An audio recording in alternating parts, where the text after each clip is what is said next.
The topic is African World Studies, and we're talking to Doctors Jeffries and Thompson. Dr. Jeffries, before we had our first commercial break, both you and Dr. Thompson gave us excellent information dealing with your background and experience and the organization that the two of you represent. What we'd like to do today is to take advantage of the knowledge that the two of you have and to give you an opportunity to speak to us in reference to some of the critical issues that you believe to be important dealing with the organization that the two of you represent. And so let's start with you, Dr. Jeffries, and of course, Dr. Thompson, you will assist us in developing that idea. Well, I think initially it's important for us to clarify some definitions of what we mean. When we say African World Studies, it's not something that's outside of us, it's a part of us. We, as people of African descent, realize that whatever we do in America is a part of African World Studies. And so we need to relate it. And we use the term Pan-Africanism, meaning the connectedness between peoples of African background. So we don't want to define African World Studies as some strange thing outside of us. It's a part of us. What we do as Africans in America and African Americans is a part of African World Studies. Our great leaders understood that, and they linked up with the African peoples wherever they found them. So we have, as individual scholars, our own background, but we've bonded together in intellectual and spiritual organizations, and the Association for the Study of Classical African Civilization is one. The idea was birthed in 1984, and it was institutionalized in Los Angeles. It was institutionalized in 1985 in Chicago with Dr. Thompson and Dr. Carruthers and others at the Center for Inner City Studies and the Kemetic Institute. And then they had the next major conference in 1986 in New York. And we helped organize that at the City University of New York, where I've been a professor for the last 30 or so years in African World Studies. And as a result of that, we came up with the idea to go on a pilgrimage to study in situ, to study in Africa itself. So we went to the Nile Valley, to Kemet. Almost 1,000 of us, men, women, and children, 3 generations went with me. My mother went, my nephews went, my godchildren went, my wife and I. Dr. Leonard Jeffries was there as leaders of the organization. So that's what I'm saying, that the African World Studies, after the 1,000 came back, they went back to their teachings, to their preaching, to being engineers, to be bankers, and they brought this knowledge of who we are as African peoples back home to our communities. We need to understand that Africa is at the center of the world experience. It's in Africa that the human family was born. It's in Africa that the first civilizations and cultures rose. And so we need to understand how important this knowledge is.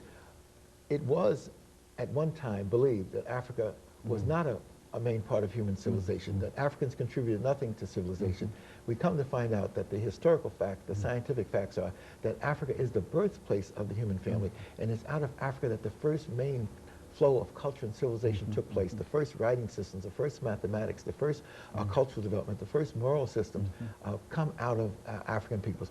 African World Studies helps us to systematize that process and put it in the classrooms and put it in our homes and put it in our institutions. Very good. You know, Dr. Thompson, within that context, if you had to identify what your organization considered to be one of the major issues that you have to promote now at this particular time, outside of the fact that you have to tell more people about Africa, what would be the major issue that would center around this organization?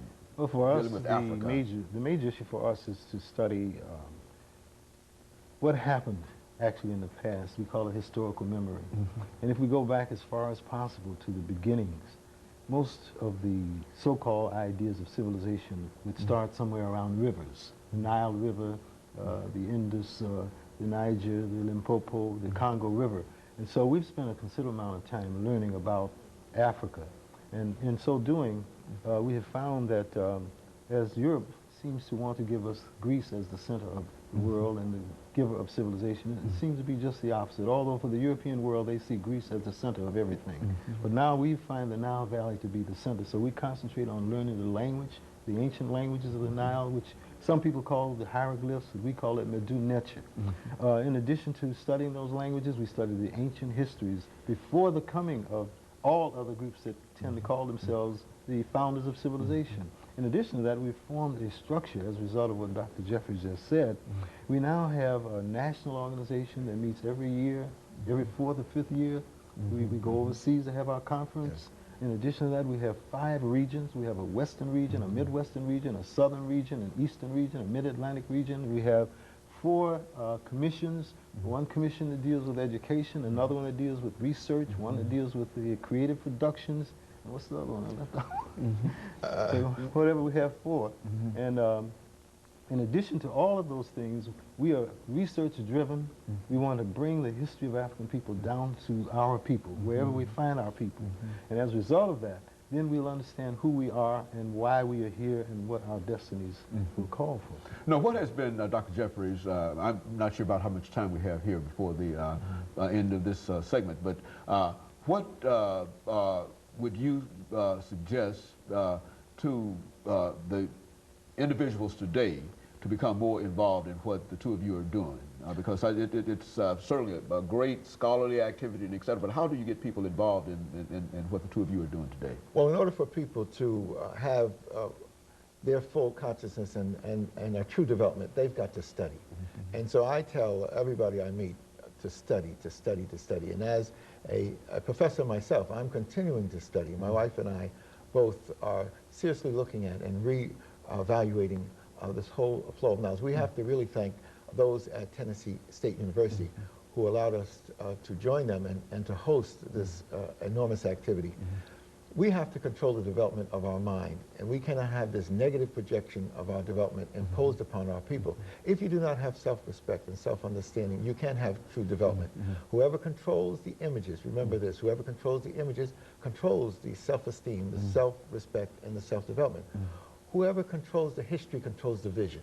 And so for people who did not appreciate African peoples and peoples of African descent everywhere and said we participated in no historical development of significance, now we know the truth. And that truth has been revealed by the truth, that we are the foundations of the human family.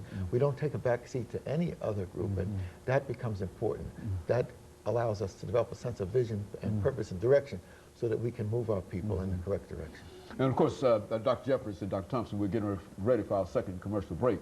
But when we come back, let's see if we can have the two of you perhaps suggest how we might be able to incorporate some of the information that we're talking about now into the public school systems. Because I know, and as the two of you undoubtedly know, that even in higher education, you don't find that much information relative to what you're talking about. But how do you get it down to a lower level? And we'll talk about that when we return. We'll be back with our audience following this very, very short commercial break. Dr. Jeffries